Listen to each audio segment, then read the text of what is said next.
Catherine Howard was supposed to have said, "I die a queen, but I would rather have died the wife of Culpeper," referring to her adulterous lover. This is a myth, but her real last words were even more heartbreaking. As the fifth wife of Henry VIII, Queen Catherine Howard reigned for barely a year and a half. She seemingly left behind no children or legacies, except for one huge tragedy. She was only the second English queen to ever be executed for adultery and treason. The first, her predecessor Anne Boleyn, who was her first cousin, has gone down in infamy. But the truth is, Catherine's history is even more tragic. Surprisingly for such a high-born lady, the details about Catherine's early life are mostly a mystery. We don't know what year she was born, although people generally believe it was around 1523. We don't even know what the birth order was in her huge family. The future queen might have been about her father's fifth child, but impressively her mother's 10th. Despite her aristocratic birth, Catherine spent most of her childhood in poverty as well as tragedy. While her father Edmund Howard was the son of a duke, he was a younger son and just one of 21 children. Auburn-haired, petite, and fair, Catherine met the beauty standards of early modern Europe, and people said she had a gentle, earnest face. Only the French ambassador Charles de Marillac offered a mildly dissenting view by reporting her as a moderate beauty. Judging by one of the most definitive portraits we have of Catherine, she inherited the Howard nose, which had a distinctive hook at the end. Catherine wasn't the most educated of Henry VIII's queens. With her impoverished upbringing, she didn't have the means to collect as many accomplishments as some of Henry's other women. She could read and write, although letter writing would contribute to her downfall, and she could dance well as play music. Because medieval records are notoriously lax, we don't always have reliable information about the personalities of Henry VIII's queens, even if we know their looks. Catherine Howard is the exception. Practically everyone agreed that from a young age she was vivacious and lively, and no one ever described her as devout or bookish. She adored dancing and did it whenever she could, but even it couldn't hold her interest for long. Apparently, she would often get distracted in the middle of her dancing lessons and start making jokes. Under the right guidance, Catherine's mini-charms could have probably matured well. However, her father was absent much of her life, and her mother died in 1528, when Catherine was only about 5. With her father abroad and her mother gone, Catherine went to live with her step-grandmother, Agnes Howard, who housed many girls in Lambeth. And this was hardly a disciplined upbringing. Agnes was an old woman, often away at court in London, and generally disinterested in her wards. This lack of supervision left Catherine disturbingly vulnerable, and she picked up some unsettling habits while there. She fell in with a set of older girls who snuck men into their bedrooms at night. In return, the men would ply the girls with gifts of wine, food, and other treats. Even so, Catherine got out of this precarious situation and into a more scandalous one. As a teenager, she served as the lady-in-waiting to Henry's fourth queen, Anne of Cleves. While the king infamously didn't take to his new German bride, he certainly liked Anne's pretty and young maid. Henry claimed he had never known the like to any woman when it came to Catherine, and within months of starting her career at court, she was the king's mistress. Henry was middle-aged, about 30 years older than her, and she was only 17 years old. But she reaped the benefits of his attention and gifts. So too did her family, and they may have had ulterior motives. According to certain experts, Catherine's ambitious uncle, the Duke of Norfolk, may have pushed her into Henry's arms, manipulating both his niece and Henry's feelings in order to gain more influence over the realm. If so, his plans quickly paid off tenfold. Henry annulled his marriage to Anne of Cleves after just 6 months on July 9, 1540. Now a free agent, he wasted little time making it official with Catherine, and the pair married on July 28, a scandalous 19 days after her annulment from Anne went through. More than that, Catherine and Henry were married on the same day of Thomas Cromwell's infamous execution for high treason. Cromwell had been the mastermind behind Henry's marriage to Anne of Cleves, and its failure put him out of favor and left him vulnerable to his enemies and Henry's wrath. Looking back, this could be interpreted as a bad omen. Likewise, Catherine's official queenly motto was, "No other will but his." It was a display of queenly obedience as sweet as it was strategic, but in hindsight, it foretold her brutal, untimely end. Nonetheless, Henry and Catherine's marriage started out well enough, and it was certainly fit for a queen. The royal couple went on a lavish honeymoon through England. King Henry, ailing and overweight, was rejuvenated by Catherine and was said to indulge her every whim. Like her famous first cousin Anne Boleyn, Catherine had a taste for French fashion, and Henry treated her to an abundance of new French dresses. These frocks were generally more modern and sexier than the usual English fare, which suited the flirty Catherine just fine. She also had her "no other will but his" motto sewn in gold at the edges of her sleeves. But the winter after their wedding, King Henry showed his violent side.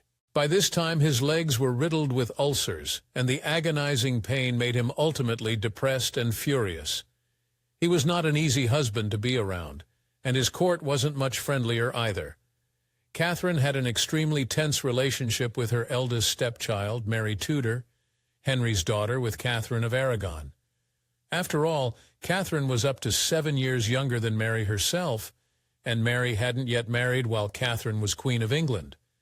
The pair tipped throughout their time together, with Catherine once banishing 2 of Mary's own ladies from court to isolate the princess. There was one potential bright spot in Henry's family. Catherine appeared to adore Henry's daughter by Anne Boleyn, the future Elizabeth I, whom she was closely related to. The mostly neglected 7-year-old was treated to the place of honor at her stepmother's dinner table, and Catherine made a point to invite Elizabeth to court. Also, despite her youth and an experience as queen, and her modern reputation as an airheaded flirt, there is evidence Catherine was sharp, if not well-educated.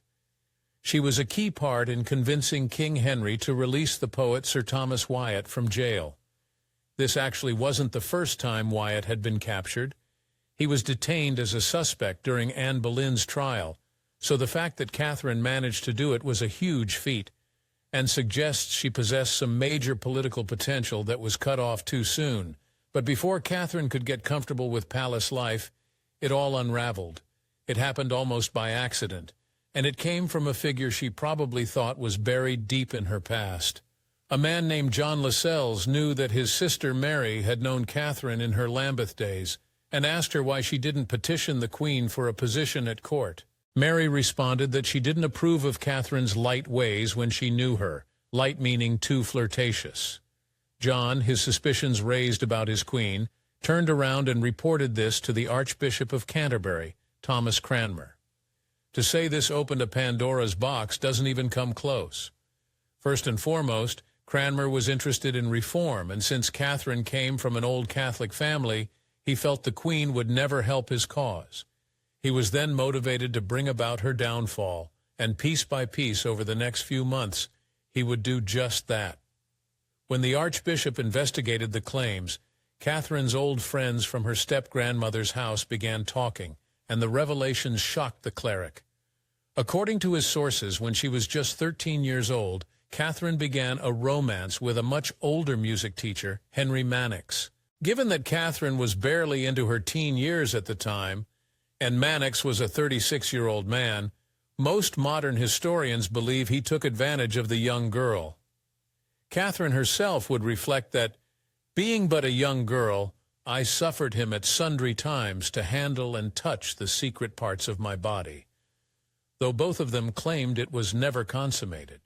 Sadly, though, this wasn't the only skeleton in Catherine's closet. Those from Catherine's past also claimed that after Mannix, Catherine became lovers with a one Francis Derham, who was about 10 years older than her, and worked on her grandmother's estate. Reportedly, this relationship was consummated. They referred to each other as husband and wife, and they had a pre-contract of marriage, until Catherine's grandmother discovered the affair and banned Derham from the premises. He eventually went away to Ireland. Before he did, though, some speculate that the couple exchanged vows. though Catherine would later deny they ever consummated their love as well, let alone had a pre-contract for marriage. True or not, this all had catastrophic implications. Hearing all this, the Archbishop of Canterbury, Thomas Cranmer, went to the Queen's lady-in-waiting Jane Boleyn to ask about Catherine's conduct with Manox and Derham. He got much more than he bargained for. All of a sudden, Boleyn broke down and told Cranmer about Catherine's affair, with someone Cranmer had no idea about. That's because, even as she was queen, Catherine was hiding a ruinous secret. When she was still a maid of honor to Anne of Cleves, Catherine was also courted by a favorite of King Henry, the handsome Thomas Culpeper. She was even considering marriage until Henry came along. When she became queen, her relationship with Culpeper didn't stop. The debate still rages about just how much contact Catherine and Thomas had with each other before and especially after she became Queen of England. But the answer definitely isn't none. Without a shadow of a doubt, the emotional aspect of their relationship was still going strong while Catherine shared Henry's bed. But other signs point to even more treasonous behavior. Culpeper and Queen Catherine frequently set up secret meetings through her lady-in-waiting, Jane Boleyn. During these rendezvous, they would talk, touch, and maybe more. And now the Archbishop of Canterbury knew about it, and Manox and Derham. The heat was turning up, and investigators got permission to rip apart Catherine's chambers. What they found was the final nail in the coffin. They uncovered a letter from Howard to Thomas Culpeper, and its contents all but buried her. In the fateful letter, Catherine writes, "When I think again that you shall depart from me again, it makes my heart die to think what fortune I have that I cannot be always in your company." She signed the letter, "Yours, as long as life endures." That life would not endure long. Initially, Henry was unwilling to believe that his sweet fifth wife could ever be dishonest with him. When he first received a letter of accusations against Catherine, the king insisted their evidence was a forgery and ordered a private investigation, only so her name could be cleared. Henry quickly changed his mind about Catherine's innocence, and instead started trying to soothe his hurt pride, and had her charged with treason for her adultery. When the warrant for Catherine's arrest came down, Henry also conveniently arranged to be praying in a chapel. That way he looked extremely devout and even merciful as he signed away his wife's life. According to one story, Queen Catherine's arrest couldn't have gone more horrifically. Apparently, she briefly escaped her captivity and ran to where King Henry was hearing Mass. Before she could make it to the door and beg for her life, the young queen was dragged back to her apartments. Whether this is true or not, it's certain that when Catherine found out she was being investigated, her response was heartbreaking. She was so distressed that she was practically incoherent, and the Archbishop started to become worried she was at risk of harming herself. He actually ordered the servants to remove all sharp objects from her chambers to protect her. It's hard to blame her. Catherine knew what Henry had done to her cousin Anne. According to sources close to the king, Henry, meanwhile, sank further into depression, which he dealt with by drinking copious amounts of wine and ordering women up to his bedchambers. When Henry's men detained and interrogated Thomas Culpeper, he claimed he and Howard had refrained from intercourse. Nonetheless, he did own that things were very much headed in that direction. As he admitted, he meant to do ill with the Queen, and that likewise the Queen so minded with him. Furious that Catherine hadn't really loved him and had fallen for one of his favorites instead, Henry VIII stripped Howard of her queenship on November 23, 1541. She spent the rest of the winter under supervision at a former convent far away from the king. Henry was incensed that his queen, but he also made sure to get vengeance on Thomas Culpeper and Catherine's ex-husband, Francis Derham. Culpeper received a dignified execution with a simple beheading on December 10, 1541. But Derham, who had done nothing more than love Catherine before she was queen, got hanged, drawn, and cornered for high treason on the same day as Culpeper. Catherine was next, and she knew it. Just days before her execution, Henry's men transferred Catherine via barge to the infamous Tower of London. Reportedly, Catherine was so panicked and wild that the aides had to shove her into the boat. Even more morbidly, their route to the tower passed directly under London Bridge, giving Catherine a clear view of the heads of both Culpeper and Derham, which were now proudly displayed on stakes. On the eve of her execution, Catherine asked for a chopping block. She allegedly spent hours laying her head up and down again and again, making sure she could get it just right. When Catherine walked to the execution block the next day, many people commented on how still and composed she looked. That's not the truth. Not only was she pale and breathless, she had actually been so terrified she could barely move properly and had to request help to climb onto the scaffold. She was beheaded on February 13th, 1542. She was only around 19 years old when she died, and she had ruled for less than 2 years. Jane Boleyn, the lady-in-waiting who assisted her affair with Thomas Culpeper, was beheaded right after her mistress, and Henry buried the two of them in an unmarked grave in the nearby chapel. Henry had not attended the execution. Howard's death sent shockwaves throughout Tudor England, particularly for the young Princess Elizabeth. At the news, an 8-year-old Elizabeth allegedly vowed that she would never marry.